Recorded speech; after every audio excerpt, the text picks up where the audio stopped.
Greetings, you know who this is. Just not play about it. Just for two.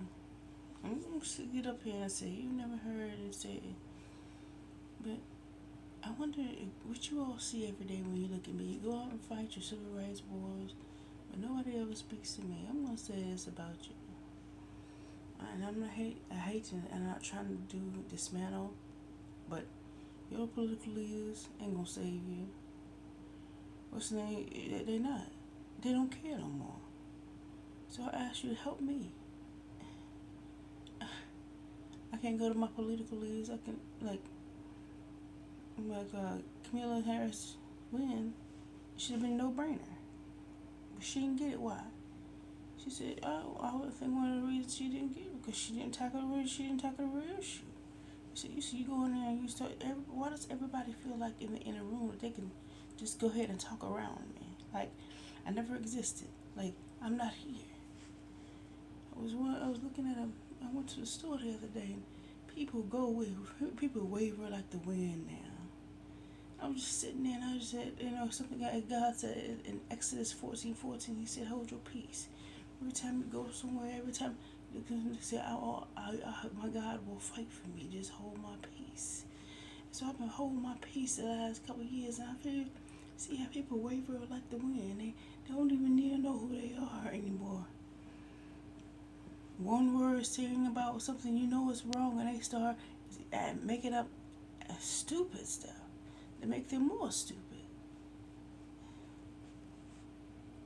And I ask myself, where is our identity as a people? First of all, where is our identity as human beings? Think about what is everybody talking about? Who human we are here to protect? How are you here to help protect the human race when you just won't see the problem? What is ready to have a revolution when you have no knowledge of the problem? You ain't ready, no knowledge of the problem, and you're not ready to fix it. The issue is just not Trump or politicians or whatever, and you keep speaking about it, everybody wants to speak about it on YouTube. That ain't it. The issue is down to the dogma of the issue. It is not the dogma, but down to the foundation of the issue. If all of us walked in there and said, "Look, man, you gonna have to get your. I don't know where you are gonna live. I don't know but you gonna have to go ahead and leave." No, it's just not even that. It's not even. Let's not talk about. Let's talk about the truth. Why is just everyone and everywhere I go act like I'm not electronically tortured?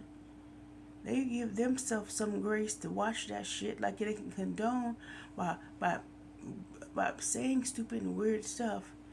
They act like it's gonna save them from the outcut, from the fallout. Have you noticed that?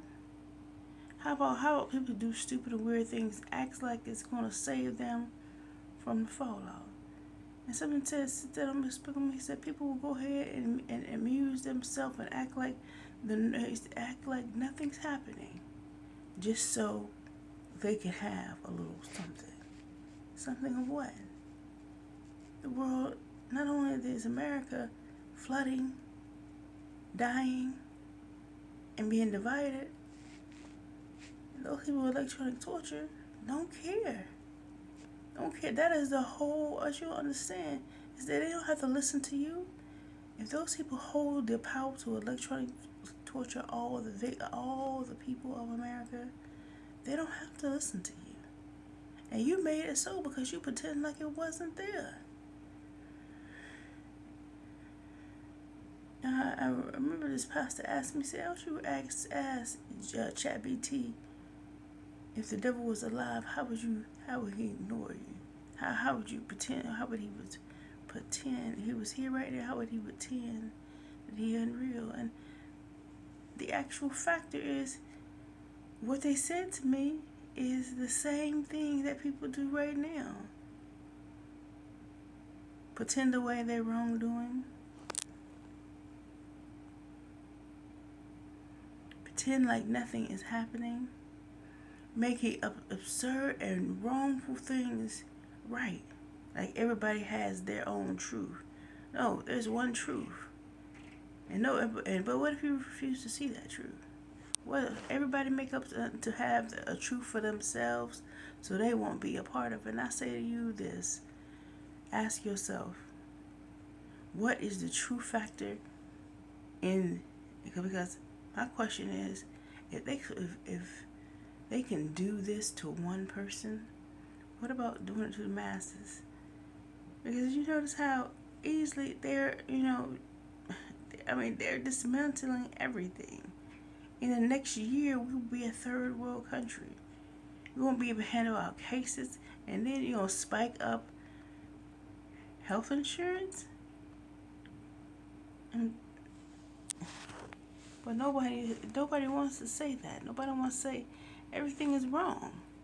Everything that is wrong is being made right. So I'm going to tell you this, and I'm going to, if you want to escape everything I'm going to say, I'm going to tell you how electronic torture started for me.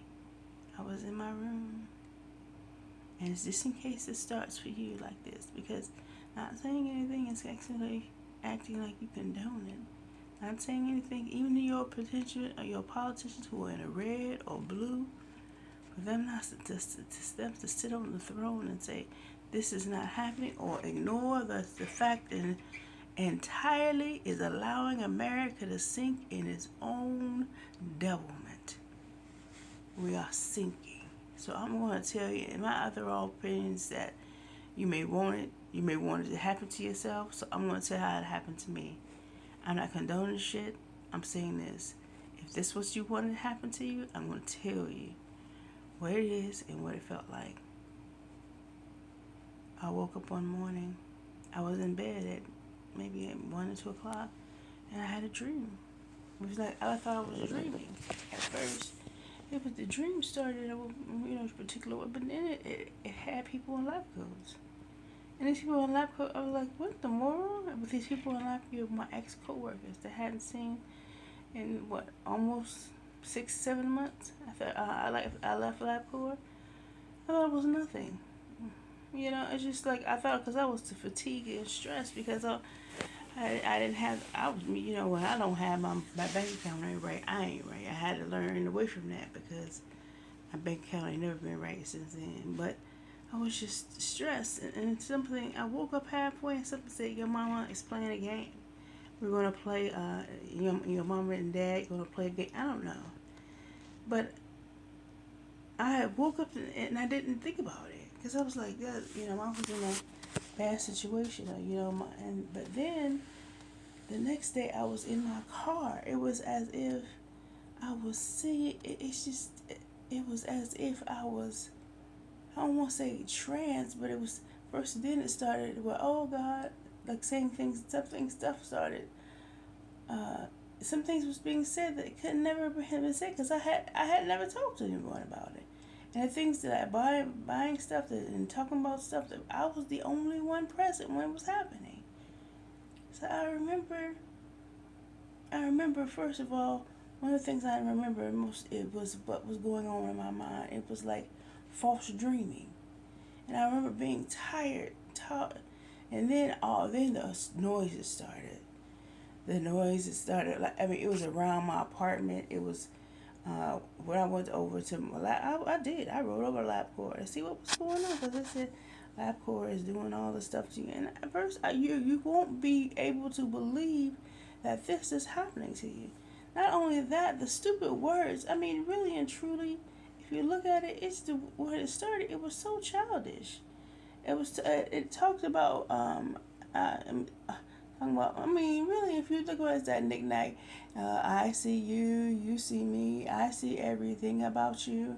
And I was like, okay. And then it said, I don't like husbands. You ain't got no husband. What? I know that's what, you ain't got no husband. IKISSING. What? Your co-workers don't like you. You bougie, every little childish word. And at this point in time, you think about it, I don't want people, Christians, you say, I don't want people to see me. This and then it's talking about a lottery ticket that I had that I dropped. I was like, what? My lottery ticket? Then they tell me, we kind of gang called Drop This Bag. We want you to drop your purse. I mean, at that point in time, I remember parking my car and just walking. And after when I was walking, after it was after 3 hours, I got into it. That's the first time I ever realized that you can trance walk. And I remember my eyes. I remember shutting my eyes, and all these blur of colors started going to backdrop, and I was sad because he said your people at your lab don't like you, and the people going to people somebody's gonna rape you and make you have a fellatio with them, all this different, and it just didn't make sense. So when I was walking, there was one I stopped. There's one a guy. I'm so glad.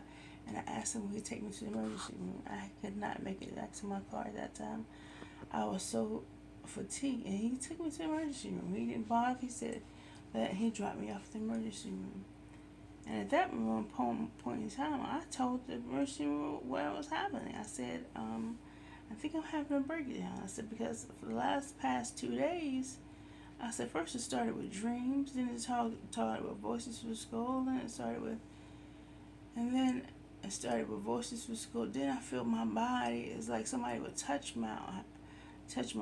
like somebody had an everlasting touch on my shoulder or my arm. And then I remember the reason I went to the emergency room the second time is that it felt like somebody sitting my whole half a body numb.